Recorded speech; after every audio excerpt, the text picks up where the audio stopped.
Hello students. Today the topic that we are going to discuss is about the topic is the torque on a magnetic dipole placed in uniform magnetic field.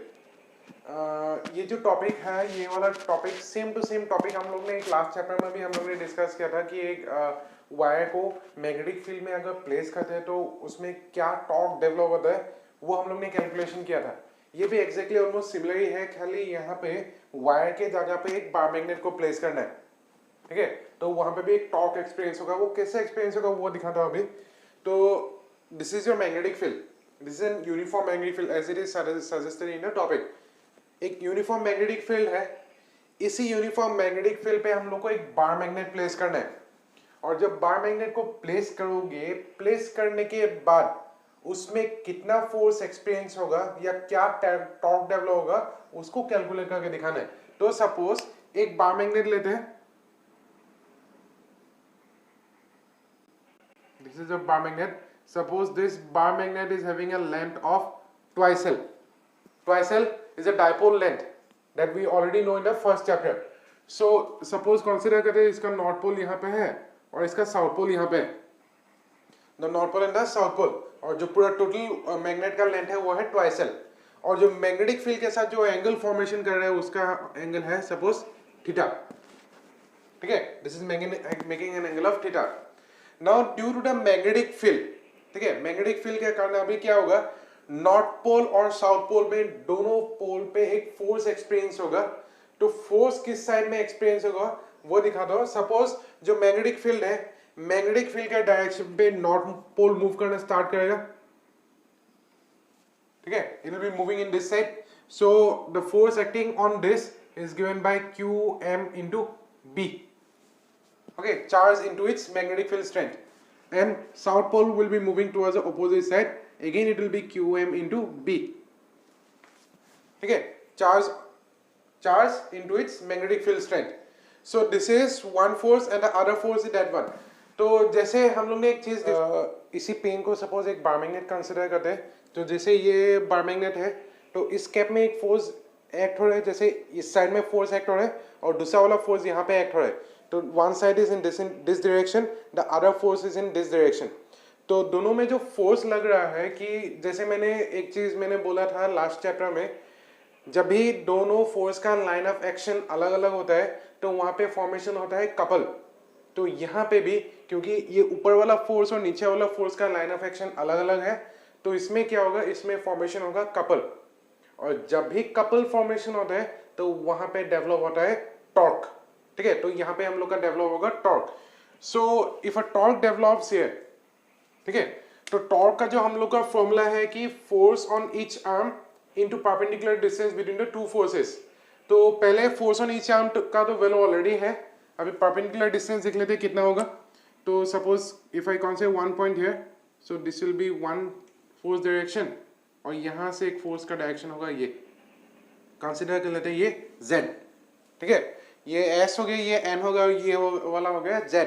और इसमें जो angle है ना, ये angle theta ही है क्योंकि बाकी ये वाला एंगल मैंने ऑलरेडी थीटा दिखाया था. तो ये थीटा एंगल है. तो अभी देखते हैं कि इसमें जो टॉर्क डेवलप होगा वो टॉर्क कितना डेवलप होगा. टॉर्क का फॉर्मूला था torque is equals to magnitude of either force into perpendicular distance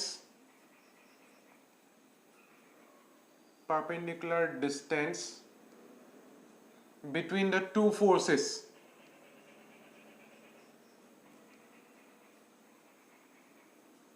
ठीक है, तो ये हो गया परपेंडिकुलर फॉर्मूला उसका.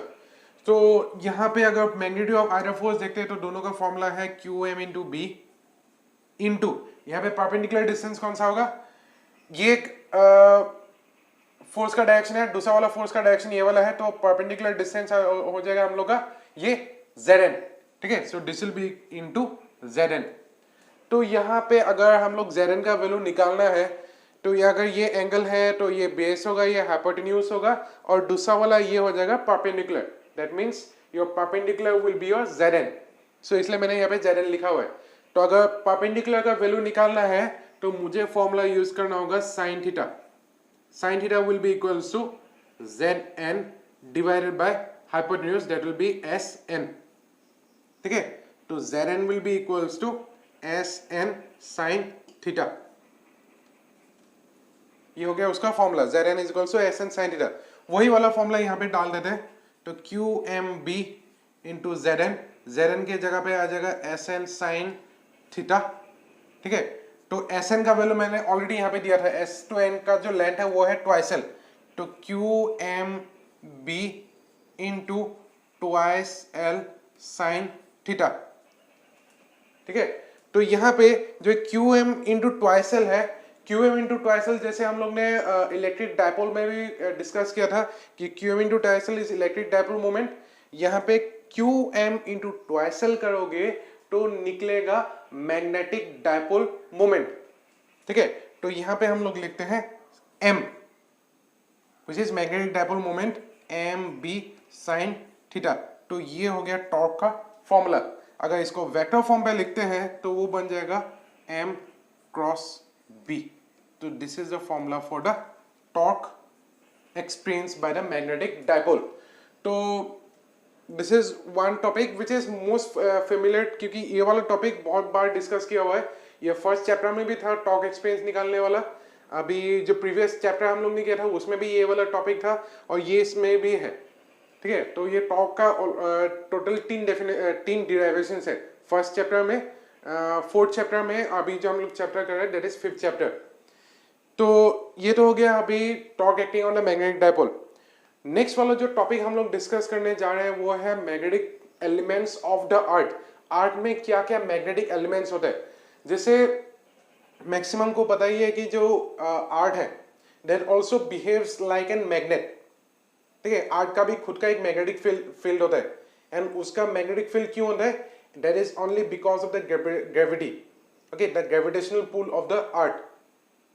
ठीक है, तो यहाँ पे अगर मैग्नेटिक फील्ड का अगर हम लोग देखते हैं, जो पारामैग्नेट जो अर्थ का जो मैग्नेटिक फील्ड है, अर्थ का मैग्नेटिक फील्ड अगर हम लोग ज्योग्राफिक नॉर्थ और ज्योग्राफिक साउथ के साथ अगर कंपैरिजन करते हैं, ठीक है, ज्योग्राफिक नॉर्थ और ज्योग्राफिक साउथ के कंपैरिजन करते हैं, तो उसका जो मैग्नेटिक नॉर्थ और मैग्नेटिक साउथ होता है वो डायरेक्टली सेम लाइन पे नहीं होता है, वो थोड़ा सा बैंड होता है. जैसे अगर हम लोग कंसिडर करते हैं, एक एग्जाम्पल मैं दिखाता हूँ यहाँ पे.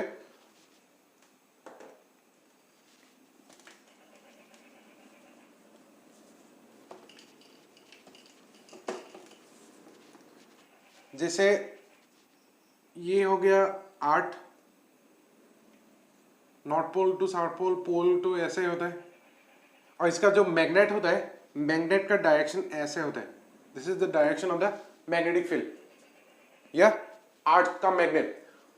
तो यहाँ पे उसका ज्योग्राफिक नॉर्थ, मैग्नेटिक नॉर्थ और ये मैग्नेटिक साउथ होता है, और ये वाला होता है उसका एक एंगल जिसका वैल्यू होता है 11.3 डिग्री. ठीक है, this 11.3 degree is the angle between geographic north and the magnetic north. दोनों के बीच में एक certain angle होता है जिसको हम लोग बोलते हैं magnetic declination. ठीक है, this is called as a magnetic declination.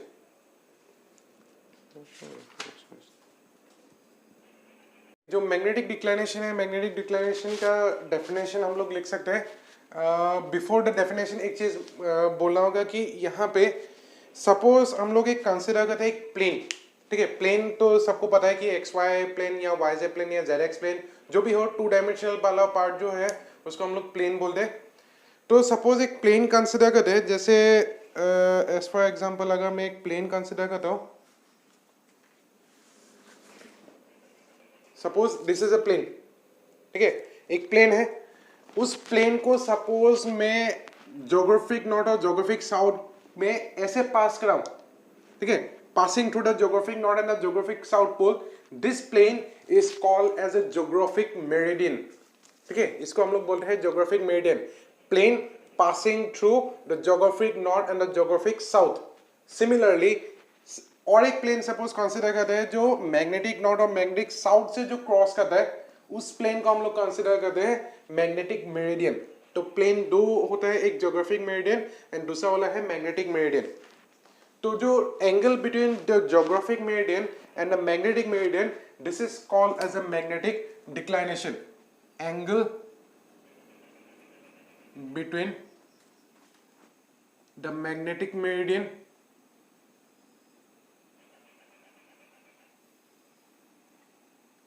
and geographic meridian.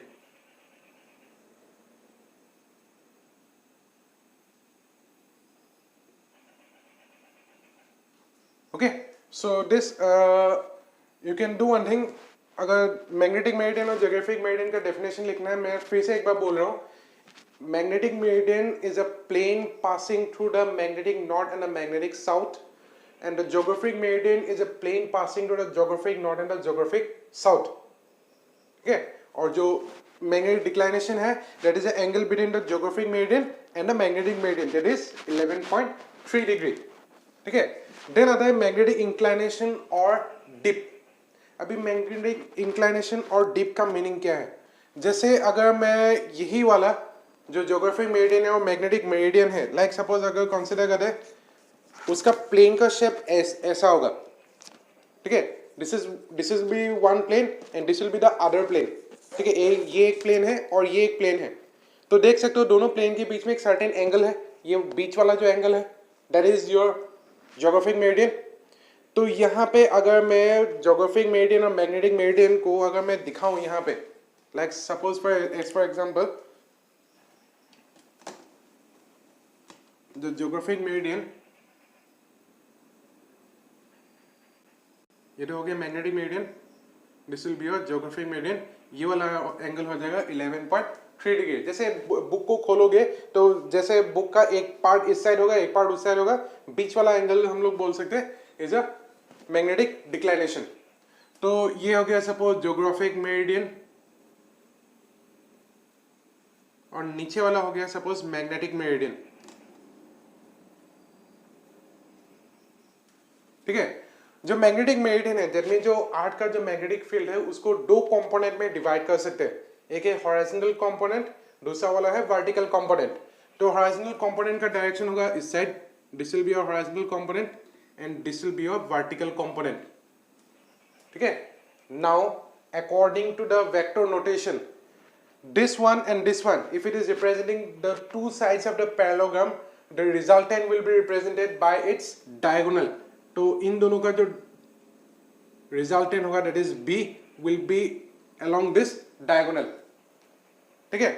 तो हॉरिजॉन्टल मैग्नेटिक फील्ड और जो टोटल मैग्नेटिक फील्ड के साथ जो एंगल फॉर्मेशन करता है, it is represented by delta. That delta is called as a magnetic inclination और dip. ठीक है. मैग्नेटिक इंक्लाइनेशन और dip is a angle between horizontal component of Earth's magnetic field, horizontal component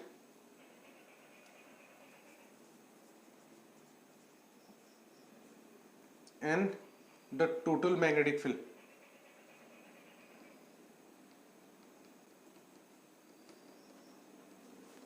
Okay, so this is called as a magnetic inclination or the dip.